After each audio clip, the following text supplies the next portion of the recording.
Hi, and welcome back to Vital, where I, your silly goose of a host, cover topics in wellness, things that aren't so on wellness, and everything in between.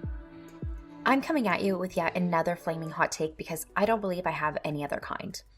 I'm sure you are no stranger to the purported benefits of omega-3 oils, because for decades, health professionals and every health website and blogger from sea to shining sea have advocated for the copious consumption of fish oil. Today, however, I woke up and decided to take on the entire fish oil industry. I chose destruction, I chose violence, and I would do it again. If you are alive and breathing, you have most likely been recommended to take fish oil supplements at least once. In fact, many of you are probably currently taking them. And I'm about to explain why I think you should check it out the window Tom and Jerry style. Let's first chat about the production and regulation of fish oil supplements for context. And I'm starting to think that maybe I should have named this the Context Podcast. You already know nothing excites me quite like talking about terrible regulations in the food, supplement, and pharmaceutical industries, and today is no exception. So let's dig into the industry a little bit. The global fish oil industry is larger than a small country's GDP, sitting at about $2.3 billion a year. And actually, I think that's probably like 10 small countries' GDPs combined. This is primarily driven by fish oil propaganda. Not a sentence that was on my 2024 bingo card, but here we are. And with reported health benefits like improved cardiovascular health, improved cognitive function, healthy skin, who wouldn't be lining up to get Costco-sized bottles of this? Me. And have I ever put up sticky notes with links to studies about the dangers of fish oil on said bottles? I plead the fifth. Costco, please don't rescind my membership. Your smoothie packs go so hard. So, you must be thinking, with a market size equivalent to the circumference of Jupiter, surely there are some amazing regulations in place to make sure that fish oil is super safe, right? I'm so glad you asked. The time has now come for me to verbally eviscerate fish oil manufacturers, and I feel positively giddy with excitement.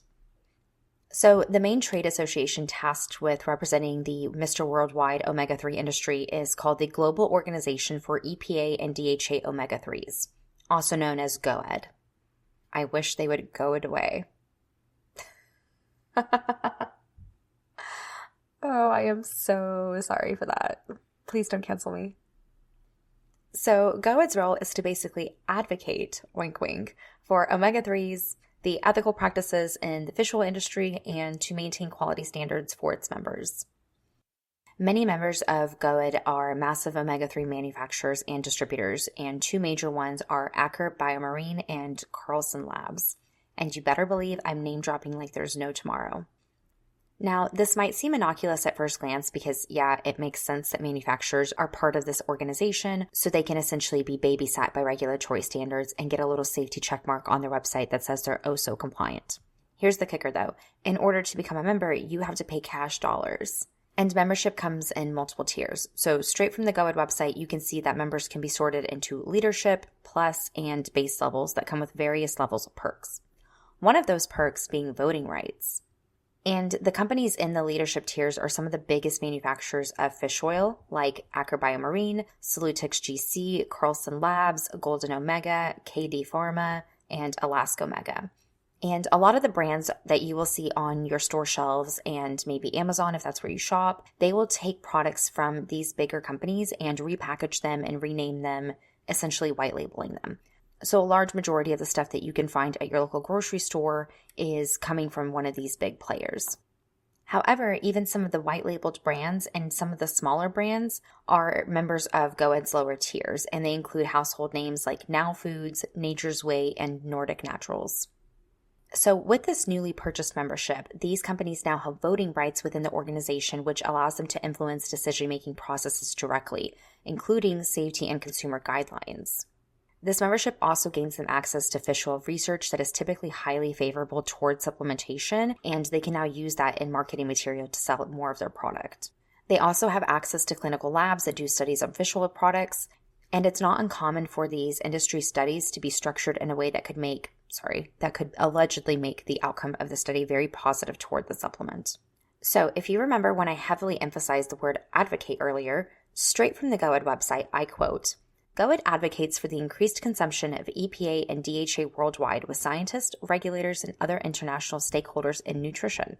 In the universe that I live in, that's called lobbying. So let's have a wee little recap, shall we? Members pay money to be in an organization. The organization paints itself as a trusty regulator to consumers. Members vote on safety regulations and industry standards.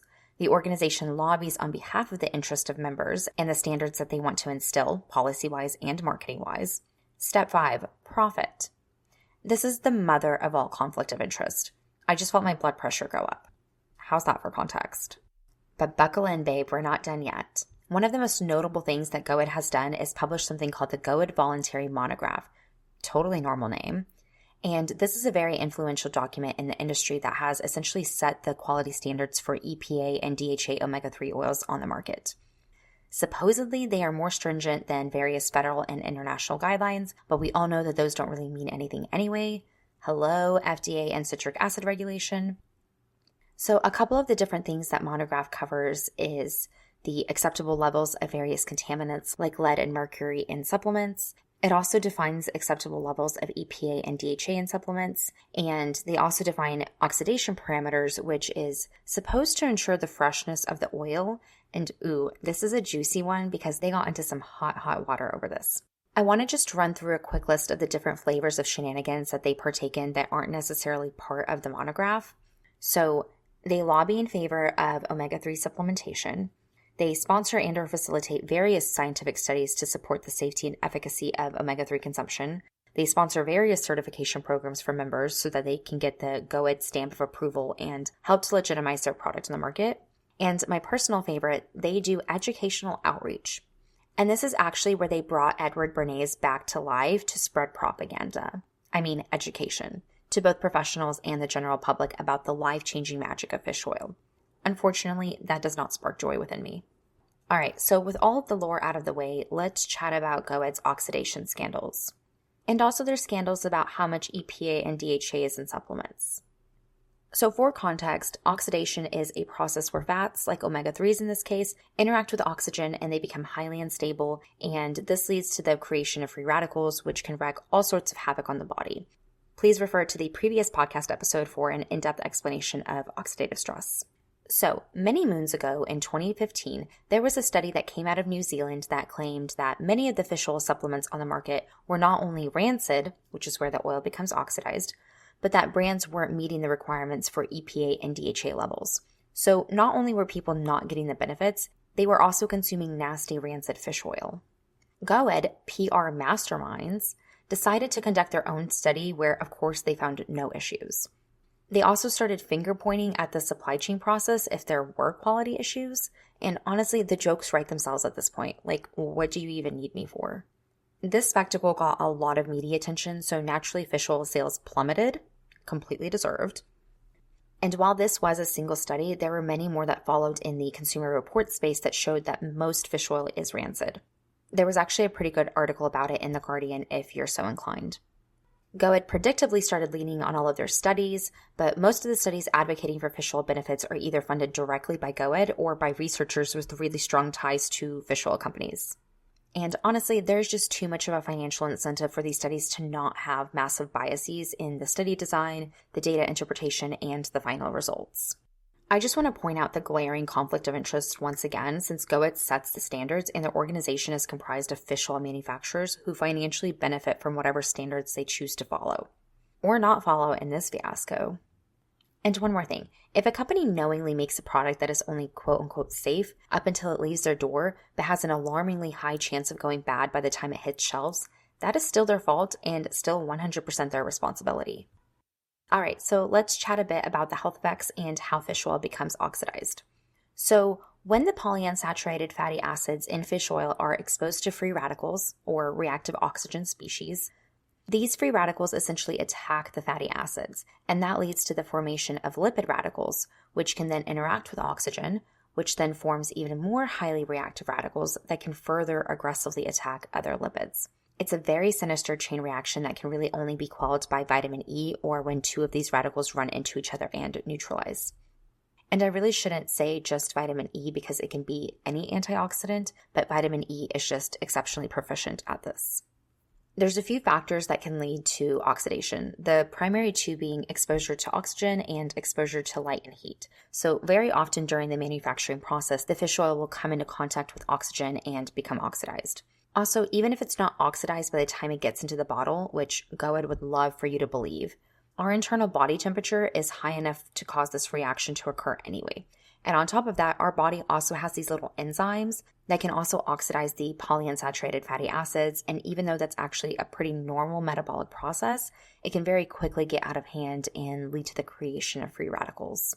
In recent years, there have been quite a number of studies that have come out to highlight the lack of real evidence that long-chain fatty acids actually support cardiovascular health. In fact, there have been prominent cardiologists that have stopped suggesting the intake of fish oil for heart health. Not only that, but oxidative stress from rancid fish oil will actually further progress things like coronary artery disease and other forms of cardiovascular issues. Another very common reason that fish oil is often recommended is for cognitive health, but studies are also showing very mixed results on that. If you listened to the previous episode, then you know that oxidative stress can come from consuming foods that are prone to oxidation like fish oil, and that can actually lead to various neurodegenerative diseases. And as if you needed more reasons to avoid fish oil, oxidative stress can actually directly affect your hormones. The endocrine system, which includes the thyroid and adrenal glands that regulate things like your thyroid hormones and cortisol, can be really sensitive to oxidative stress, and they can be damaged, which leads to hormonal imbalances. Also, oxidative stress has a major impact on steroid hormones like estrogen and testosterone. So, if you're having issues with estrogen balance and/or testosterone production, in my humble opinion, you should be entitled to financial compensation if you've been consuming fish oil. And one more fun fact, because I can't help myself, oxidative stress can actually affect the life cycle of hair follicles. So not only can it age the follicles, it can also damage them, which leads to weaker hair and also hair loss. So while this still does need more clinical studies and research, I'm certainly not here to draw any kind of unofficial parallels for you, but use your best judgment if you are someone that is dealing with potential hair loss or thinning hair or just kind of any sort of hair issues where you feel like the follicle is being affected. Maybe fish oil isn't the supplement for you. Studies are also revealing something that is borderline common sense, and that is that eating whole fish actually has better outcomes for health because it includes other nutrients. Just make sure that it's well sourced and very fresh, so avoid farm raised and also fish that comes from highly polluted parts of the world. And it doesn't count if you fry it. You still want to keep the heat on the lower side because those polyunsaturated fatty acids can still oxidize in the whole fish. All of that being said, there actually is one type of fish oil that I'm a pretty big fan of, and that is cod liver oil, with some caveats. So cod liver oil has a polyunsaturated fatty acid to retinol ratio that is quite favorable to health. Retinol actually protects against lipid peroxidation, and I will do a whole separate episode on retinol, aka vitamin A, and why it's so critical to health. But another key point is that cod liver oil is unique in that it also contains monounsaturated fats and saturated fats as well, which makes it much more well-rounded as a supplement, and it has incredible benefits from the high retinol content. Something to note is that there's also different types of cod liver oil, like fermented and fortified. Fermented oils exhibit much more resistance to oxidation, and there's actually a brand I like that does the extraction in cold water conditions using a similar process to what the Vikings used to use. They don't subject the oil to a distillation process that uses high heat like pretty much every other brand does. And while I haven't done formal brand suggestions on here, and I don't think I will today, if you are interested, I can email it to you. And maybe I can figure out a way to easily share some of my recommendations if you guys are interested in that. So while there are many supplements that I personally wouldn't take and wouldn't recommend because I find them to be practically useless, fish oil is one of those that can potentially be incredibly dangerous because of the oxidative damage that it can impart on the body.